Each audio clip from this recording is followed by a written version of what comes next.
Al-Fatihah.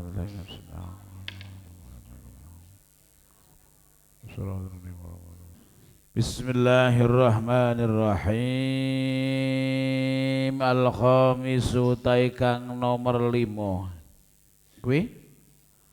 Hah?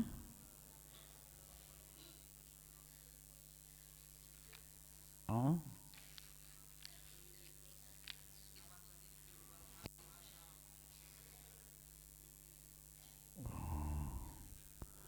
Wal hadi asyara utawi kang nomor 11 iku madghul alaki mamah panganan kang kanggo nyethaki bayi. Mamah panganan kang kanggo nyethaki bayi. Lagi puasa memamah makanan biasanya kurma untuk tahnik nyethaki bayi itu makruh. Wa mahalu karohati utai panggonan kamakruhane madhu iku fi alakin indalam nyethaki bayi. La yatafattatu ora dadi kang ora dadi ajur apa alak. Makruhnya itu di sisi mana? Fi alakin le nyethaki yang tidak ajur itu. Ama huwa anapun utawi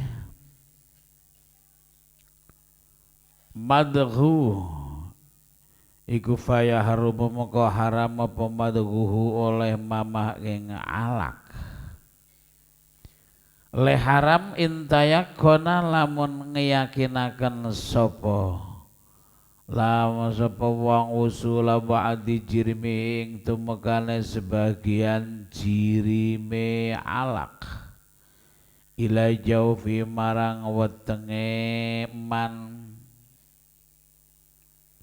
Fain wasalamu kalamun temeka apa alak amdan kelawan jarak ya aftar muka batal apa saum.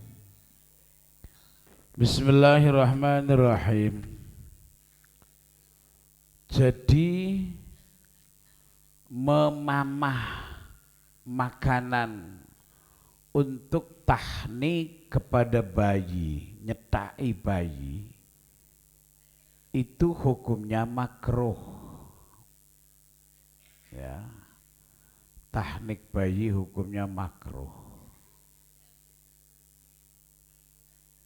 Bahkan kalau kemudian yakin nanti sisa-sisa makanan yang dikunyah itu bisa masuk ke dalam perut, ke dalam tenggorokan lalu ke dalam perut, ini menjadi haram. Kalau yakin ini akan terjadi tahnik akan terjadi sisa-sisa makanan tadi bisa masuk ke dalam tenggorokan. Tapi kalau tidak yakin, ada semacam keraguan, baru sampai tahap jangan-jangan nanti sisa-sisa makanan ini masuk dalam tenggorokan. Kalau masih syak semacam itu tidak haram tetapi kemudian menjadi makruh. Saran kalau mau tahnik ya sudahlah jangan siang hari. Kalau mau tahnik nyethaki bayi jangan siang hari, ya malam lah kalau sudah maghrib.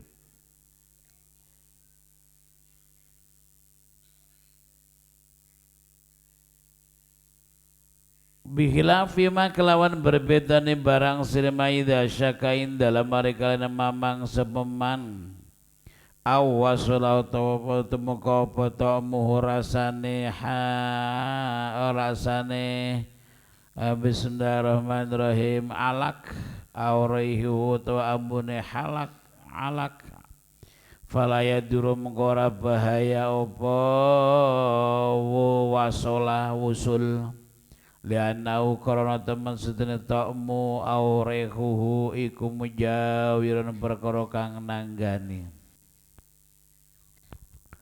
Wa tsani asyara uta kang nomor 12 iku madghut tu'ami mamah panganan. Lialaya sila supaya ora tumeka apa tu'am lihalki marang tenggoroane man.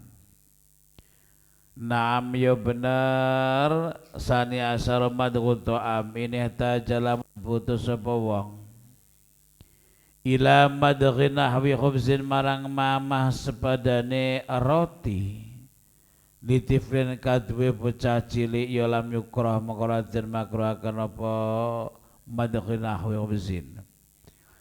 Kalau misalnya ibarat orang dulang bayi zaman biyen sebelum peralatan teknologi canggih itu nek ndulang anake ngunyah sego dikunyah dolangke sego dikunyah dolangke itu boleh semacam itu asal mampu menjaga jangan sampai ada yang masuk ke dalam tenggorokan ya. Karena memang kalau bayi suruh puasa juga tidak mungkin, mau dikasih makan juga tidak mungkin ketika itu. Ketika itu kalau sekarang sudah macam-macam makanan bayi yang sudah diracik sedemikian rupa. Wa tsalitsa asyara utai kang nomor 13 iku dzauqut tu'ami nyicipi panganan au ghairihi utawa liyane dzauqut tu'am. Khaufal wusuli krana wedi tumeka ila halqi marang tenggorokane shaim. Aw khaufi ta'atihi utawa wedi oleh nekanine shaim li ghalabati syahwatin krana nekani syahwat. Naam ya bener dzauqut tu'am law dzaqala nyicipi sapa wong atama ing panganan li ghalati islahi krana bagusi krana tujuan bagusi panganan tu'am limu'alim muta'atihi kadhe wong kang nandangi to'am ya lam yukrah mengko den makruhaken apa dzauq bil hajati krana hajat wa ing kana lamun ana iku inda wa ing kana lan senajan to ana niku inda dalem saning manapa mutir wong kang mukah ghairu kang sadane man liana ukuran teman sedang kelakuan kekot layar ibu kadang orang ngerti sapa ghair islah ing bagus itu mithla soim haling pamane mukang poso kama kaya dene barang sedema afada kang wis afaida ing masa sabro milisi sabro milisi seperti yang berkali-kali dijelaskan nyicipi panganan itu boleh. Nyicipi panganan ya itu boleh dengan catatan mampu menjaga jangan sampai masuk ke dalam tenggorokan. Ya, apalagi meskipun di situ ada orang yang tidak puasa. Misal dalam satu dapur di situ masak bersama ya ada yang puasa ada yang tidak karena haid misalnya. Lah yang puasa yang nyicipi tetap boleh meskipun di situ ada orang yang tidak puasa. Karena untuk kepentingan ya, untuk kepentingan kebaikan makanan. Tetapi meskipun demikian, kalau toh ya memang ada di situ orang yang tidak puasa ya, yang nyicipi sebaiknya yang tidak puasa. Kan sama saja. Kecuali sing ora poso ki mau ilate error kaya zaman apa kaya zaman pandemi wong ki ora iso ngrasake asin apa dan seterusnya error lah nek kon nyicipi panganan kan kacau kok piye asin ora tambahin neh asin ora nganti asin banget jebule wonge ilate pancen wis error. Iki coba. Al-manhaju utawi dalan atasiu kang nomor 9 iku fi dzikri main dalam nutur barang srimata jibu kang wajib fihi in dalem ma opal qada wal kifaratu lan bayar kifarah. Pasal menjelaskan apa-apa yang wajib qada dan wajib kifarah. Waman lan utawi sapa wonge ku aftara lamun batalno sapa waman as-shauma ing poso bil jima'i kelawan jima. Jima fi kubulin ing dalam dalan ngarep au duburin utawa dalan buri. Walau libahimatin lan senajan marang raja kaya.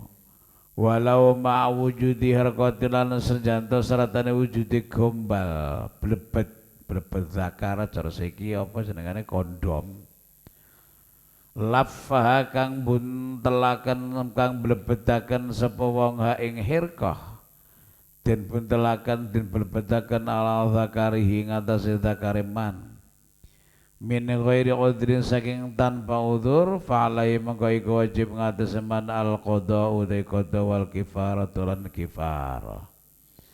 Barang siapa yang sedang berpuasa Ramadan lalu dia jima dengan istrinya baik di kubul ataupun di dubur, bahkan meskipun dengan binatang, walau ma'wujudi hirqatin meskipun pakai kondom, maka tetap dia wajib qada dan wajib membayar kifarah. Wajib qada dan didenda kifarah. Kifarahnya itu apa? Nanti di bawah dijelaskan, yaitu kifarahnya ya untuk kerusakan puasa 1 hari, kebatalan puasa 1 hari didenda 2 bulan. Malah repot. Kalau tidak ya memerdekakan budak. Ya.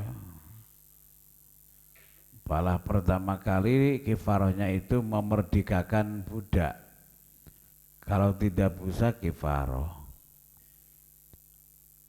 5 krono ono barang serima rawa kang wis ngriwayataken sebab Abu Hurairah ta Imam Abu Hurairah radhiyallahu anhu. Anan Nabi atama satune kanjeng Nabi sallallahu alaihi wasallam iku amaro dawuh sapa kanjeng Nabi alladzi ing wong silaila diwa ko akang jima sapa alladzi ahlau ing keluargane alladzi bojone maksude fi Ramadan ing dalam bulan Ramadan karepe Ramadan ya gek puasa awan-awan kalau malam ndak masalah. Boleh kalau malam. Biqadaihi perintah biqadai kelawan ngodoni saum.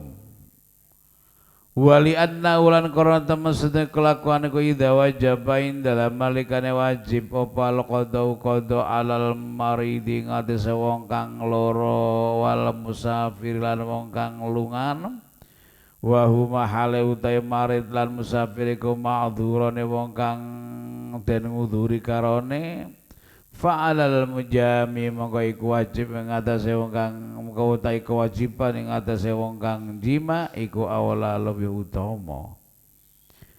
Kenapa orang yang jima masih tetap kewajiban qada meskipun dia sudah membayar kifarah?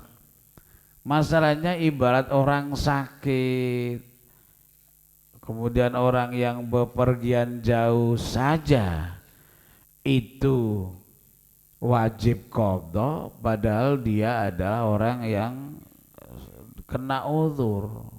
Apalagi orang yang jima istrinya di bulan Ramadan. Wa yajib lan wajib alaihi ngatasal mujami apa imsaku baqiyatin nahari ngaker sekeri-kerine rino dan wajib qada puasanya batal tapi tetap harus puasa. Imsak namanya. Misalnya jimanya itu jam 10 siang. Nah ini batal puasanya, wajib qada dan wajib kifarah, masih tetap kewajiban puasa sampai sore. Imsak ya, tidak boleh makan. Wah percuma Pak, orang-orangnya puasane ora diitung, puasane batal, ora entuk mangan. Lah nek percuma ya harus mang ditindakake, wong itu hukuman.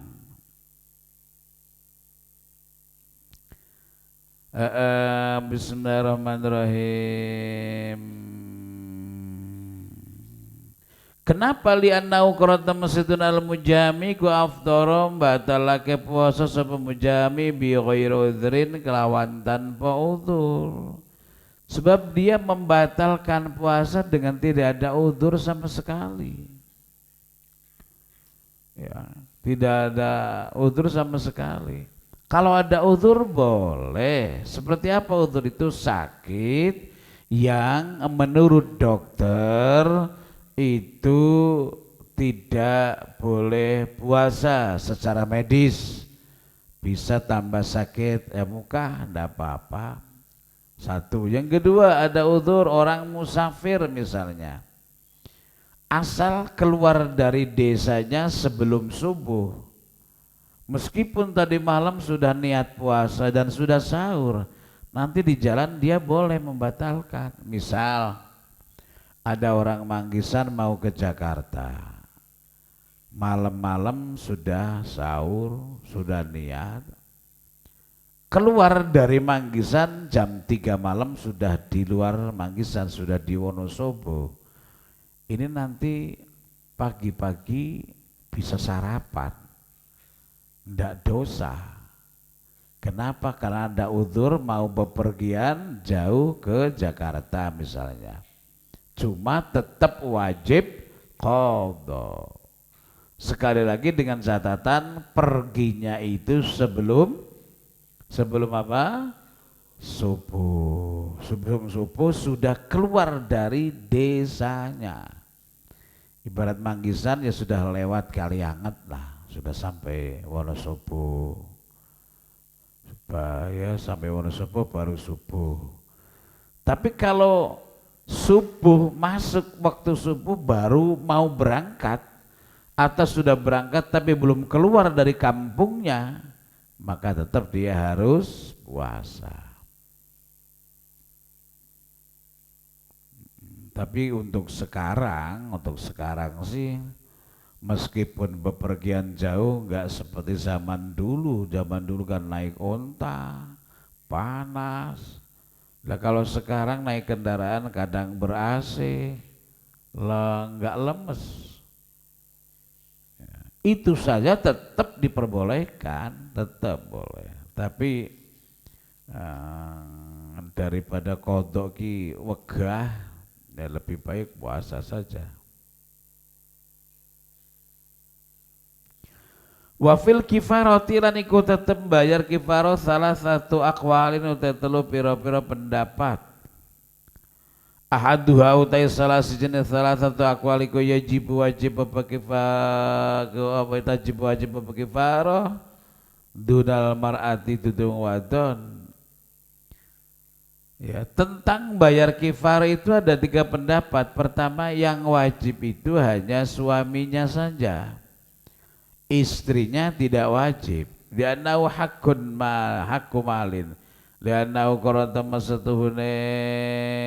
Bismillahirrahmanirrahim. Li'annahu qarata masatuhune ahadiku haqqun haqqu malin haqqe bondo. Yuhtasu kang den tertuaken apa haqqu malin bil jima iklan jima. Fahtasam kok dadi tertentu bi kelawan madhkur minal kifaroh sapa rajul wong lanang dunal mar'ati dudu wong wadon kal mahari kaya mahar. Karena yaitu tadi yang kewajiban hanya suaminya saja. Hanya suaminya saja. Si istrinya tidak, meskipun sama-sama merasakan nikmatnya. Sing kewajiban lanangnya tok, bocorane tok, sing itu ora kewajiban. Ini menurut pendapat yang pertama. Lho kok kaya ngono? Ya seperti mahar. Wong lanang nek rabi karo wong wedok wajib awe mahar. Padahal nek dipikir ya padha-padha enake. Sing lanang yo ngrasake enak, sing wedok yo ngrasake enak. Kok ngapain sing lanang sing tuku? Ya semacam aturannya kaya ngono kuwi. Nek arep fair-fairan kan dongane iki ya padha-padha mbayar. Lah bayar karo sapa? Ya wis ora semang bayar-bayaran. Tapi itu aturan semacam itu. Sehingga kemudian ketika jima di siang Ramadan pun meskipun sama-sama merasakannya, tetapi yang kewajiban adalah suaminya. Ini menurut pendapat yang pertama. Tapi wasani utai menurut kau yang kedua iku wajib ngalah kuli wahidin ngate saban-saban siji minum saking karo kana rajul lan mar'ah apa kafaratun kifarah li annaha qaranta masjidun kifarah iku kana uqubatun tatrapan siksa tata'allaqu kang gumantung apa uqubah bil jima'i kelawan jima mula fastawa mengko dadi padha fiha ing dalam kifarah sapa rajul wong lanang wal mar'atu lan wadon ka hadis zina kaya hadis zina. Menurut pendapat yang kedua, ini berarti yang lebih kuat adalah yang pertama. Menurut pendapat yang kedua, ya semuanya baik istrinya maupun suaminya, suami maupun istrinya sama-sama kena kewajiban membayar kifarah. Kenapa? Ya karena sama-sama melanggar. Meskipun lelakinya mau, ya suaminya mau, nek sing wedok ora gelem kemurep, ya ora dadi. Ya sudah kalau begitu. Ya seperti zina misalnya, zina hukuman zina yang lelaki ya kena hukuman, yang perempuan juga kena hukuman. Demikian juga tentang jima di siang hari bulan Ramadan, maka menjadi sama-sama kena menurut pendapat yang kedua. Wa tsalitsu tikau nomor telu niku wajib ngalih ngatasi rajul anhu tadi anu saking rajul wa anala saking mar'ah apa kafaratun kafarah li anal arabiyya qratun sa arabiku sa'ala takon sapa arabi An-Nabi yang kanjeng Nabi sallallahu alaihi wasallam ngan fi'lin sing penggawean mustarokin kanjeng sekudaaken bainahu ing dalam antarane Arabi wa bainal ing dalam antarane mar'ah fa wajaban majibakan sapa kanjeng Nabi idkara qabatin ing mengabadikan awa-awaan fa dalam kono dakan apa hadis ngalana dalika ing atas temes-temes mengkono bismillahirrahmanirrahim awjaba idkara qabah iku anu saking zaud wa anhalan saking zauja. Kemudian pendapat yang kedua, yang ketiga itu ya suami dan istrinya sama-sama kena denda, harus bayar kifarah, cuma yang tanggung jawab si suaminya. Yang membayarkan adalah suaminya.